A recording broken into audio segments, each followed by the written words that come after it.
بسم اللہ الرحمن الرحیم۔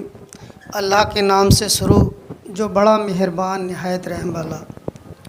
آج کا ہمارا موضوع ہے رمضان کا آج چھٹا دن ہے، اور اسی موضوع پہ آپ کو اسلم بھائی دینی تعلیمات آپ کو سمجھائیں گے، اور آپ اسلم بھائی کو اچھی طریقے سے جانتے ہوں گے، نہیں جانتے ہیں تو میں آپ کا تعارف کراتا ہوں۔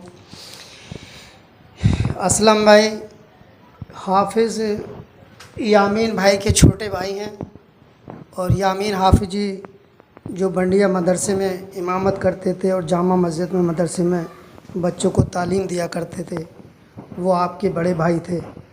آپ انہی کی نسبت سے اور انہی کی لہجوں میں کچھ نعت پاک بھی گنگناتے ہیں، اور جب پڑھتے ہیں تو ایسا لگتا ہے کہ ہمارے سامنے یامین حافظ جی ہی پڑھ رہے ہیں۔ اللہ نے رسول کی ہر ہر ادا کے ساتھ قرآن کو اتارا ہے غیبی ندا کے ساتھ، کوئی کہیں بھی جائے ہمیں اس کا غم نہیں، ہم تو رہیں گے ہند میں احمد رضا کے ساتھ۔ سبحان اللہ، ماشاء اللہ، بہت بڑھیا الیاس بھائی۔ اور آپ نے مجھے دعوت دی اپنے اسٹوڈیو میں، اور میں آپ کے ایک فون پہ لبیک کہتا ہوا حاضر آیا، اور آپ نے جس شخصیت کا ذکر کیا حافظ محمد یامین علیہ الرحمہ جو میرے بڑے بھائی ہیں، حقیقت تو یہی ہے، میری پہچان انہی سے ہے، اور انہیں ہمارے کچھا میں اور ادھر رودرپور ہلدوانی بریلی شاید کوئی ایسا ہوگا جو نہ جانتا ہو۔ میں اللہ سے دعا کرتا ہوں کہ پروردگار عالم مرحوم حافظ علیہ الرحمہ کو جنت میں اعلیٰ سے اعلیٰ مقام عطا فرما، اور یہ ماہ مبارک مہینے کی برکت سے مولا ان کی مغفرت فرما۔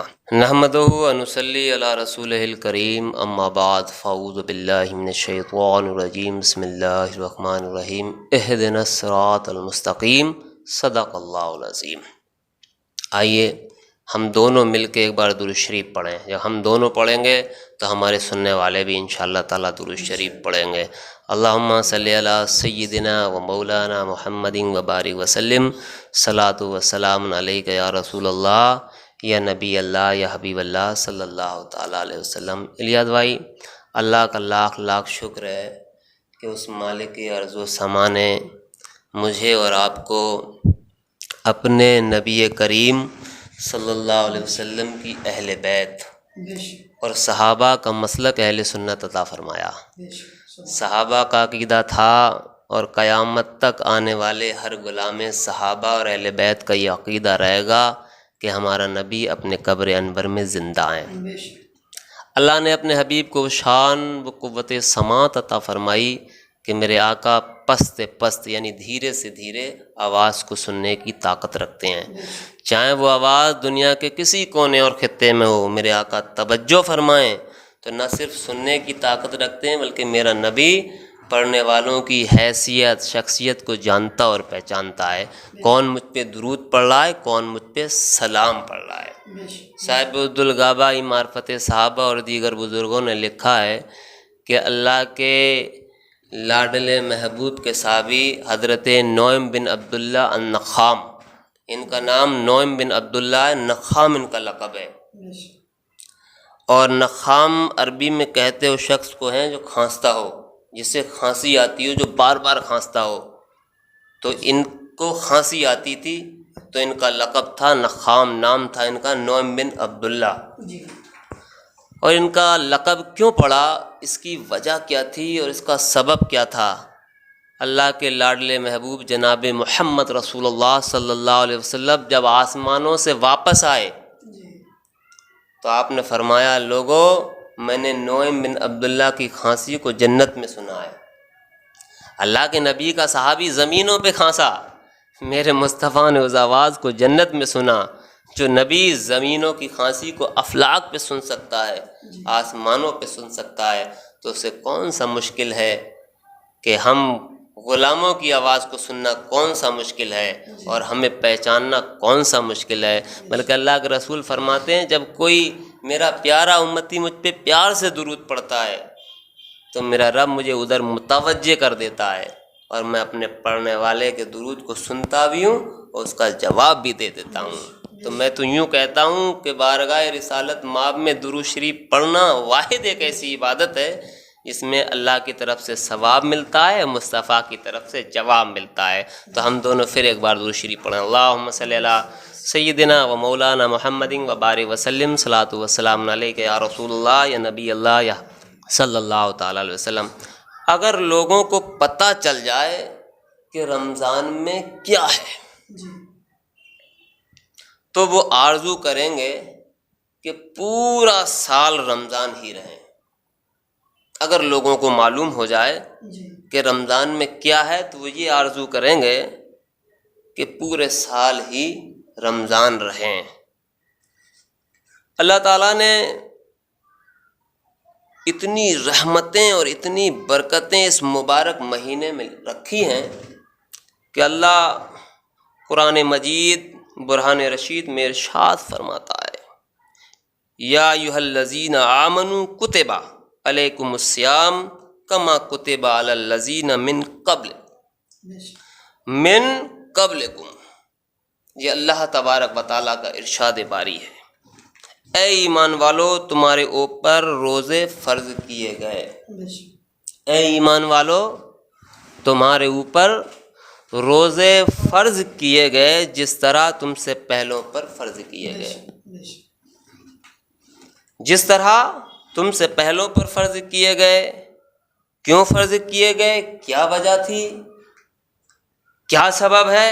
لعلکم تتقون، تاکہ تم تقوی والے بن جاؤ، تاکہ تم پرہیزگار بن جاؤ، متقی بن جاؤ۔ تو روزے کی فرضیت کا نتیجہ تقوی حاصل ہونا ہے، اتقاء کی دولت نصیب ہونا ہے۔ اس آیت میں 3 چیزوں کا بیان کیا گیا۔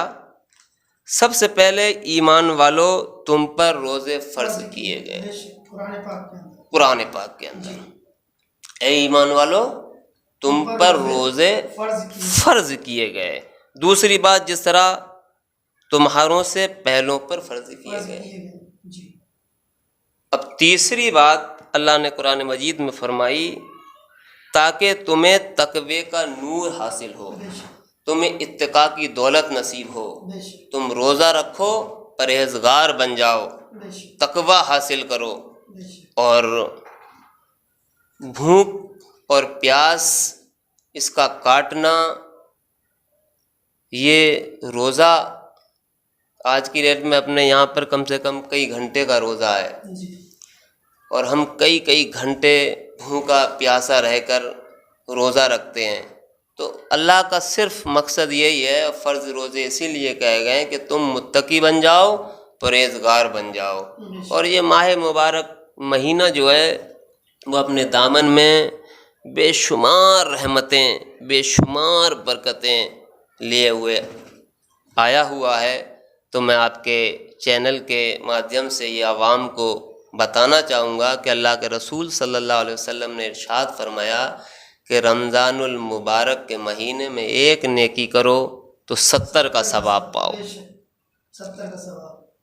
اب میں یہاں ایک بات عرض کروں کہ ہم نیکی کریں تو 70 کا ثواب پائیں، اور آج لاک ڈاؤن بھی ہے اور ہم گھروں میں ہیں، ہم رمضان بھی رکھ رہے ہیں، عبادتیں بھی کر رہے ہیں، اور قرآن مجید برہان رشید کی عبادت کر رہے ہیں، اور گھروں میں رہ کر تراویح پڑھ رہے ہیں، لاک ڈاؤن کا پالن بھی کر رہے ہیں۔